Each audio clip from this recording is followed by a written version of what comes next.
Welcome to the Sibling Rivalry MMA Podcast. Today we'll be talking about how Justin Gaethje absolutely ruins people's MMA careers. Basically, if you fight Justin Gaethje, the record shows that you are not going to be the same fighter ever again. Yep, he really goes out there and hits people hard. Yeah, every time that dude's in a fight, it's an absolute war, and they get hit a fuck ton of times, whether they win or not. So I've just kind of been thinking that, like looking back at his last few opponents, like, dang, everybody that he's fought has really struggled to get back on track. So I looked it up, and his first fight in the UFC was against Michael Johnson, who he was up and down a little bit before that too, but he was still one of the top 10 fighters in the world. Since then, he's 2-4 and has not looked nearly as good. After that, he fought Eddie Alvarez. That was a complete war. Obviously, Alvarez ended up winning late in the third round. But after that, Alvarez is 1-2. He's 1-1 in ONE FC, and he's been knocked out in both of his losses. So his chin obviously wasn't the same, especially for a guy that had notoriously had a good chin and was able to take a beating. After that, this is the only guy that it didn't seem to affect was Dustin Poirier.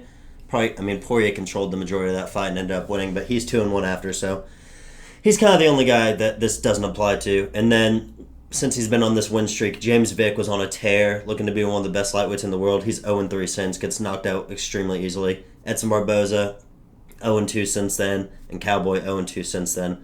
So, total record of the guys that Justin Gaethje fights after they fought him in the UFC is 5-14. Yeah, that's crazy. And I don't think it's a case like he was fighting people that weren't that good to begin with. He was fighting the best people. Yeah.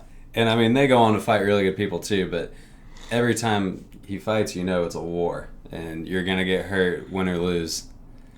Yeah. The only guy on this list that may not have been in the top 10 when he fought him was James Vick. But James Vick was looking like he was going to be the man before he fought Gaethje. Everybody was hyping this dude up. I thought he was going to beat Gaethje. And then when Gaethje knocked him out, this dude has had no chin whatsoever, and I think he's retired now. I think Gaethje basically sent him into retirement. So that makes me want to ask, is Tony Ferguson going to be able to bounce back from this? Because Tony Ferguson, although he didn't get knocked out, he took more of a beating than all of these fighters. Maybe all these fighters combined. That dude got smacked up for 5 rounds, and that's never happened to Tony Ferguson. So, nobody else has been able to bounce back from beating from Gaethje. I don't know if Tony Ferguson can either. Dustin Poirier did it. I think that Tony will be able to. It'll be interesting to see who Tony's next fight even will be against. I don't know, but I think Tony's good enough to bounce back from it. But he did take a lot of damage there. I think if Poirier can do it, then Tony can.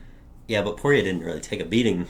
Yeah, that's true. Poirier kind of fucked Gaethje up. And that's a good point. And Ferguson, holy shit, man. You want to think in that fight, if he didn't get knocked out, he never will. But there's always that turning point where eventually your chin's gone. And if that wasn't the turning point for Tony Ferguson, he'll never have one. But if he fights Dustin Poirier or Conor McGregor now, he might get knocked out. Well, I think he'd be better off getting knocked out than what he did in that fight. He was better off his brain just shutting off and it being over than taking all that damage. Yeah, 5-14 for the guys that he's fought. This guy, like I said, that's why I'm going to name this YouTube video, Justin Gaethje Ruins MMA Careers. This dude is insane. He beats the fuck out of people and they're never the same again. He's going to fight Khabib next. I don't think it's going to happen to Khabib, but Khabib might be the first guy to turn this thing around. I don't know. I'm starting to really think about that matchup too, and we don't have to talk about it right here, but that matchup is really interesting. Yeah. Gaethje's got a shot. Gaethje does have a good shot. He's really good.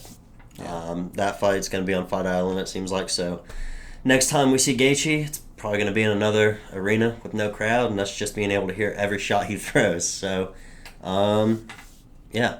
Don't fight Justin Gaethje if you want to have a long career in MMA, basically. Just don't fight Justin Gaethje. Yeah. Don't do it.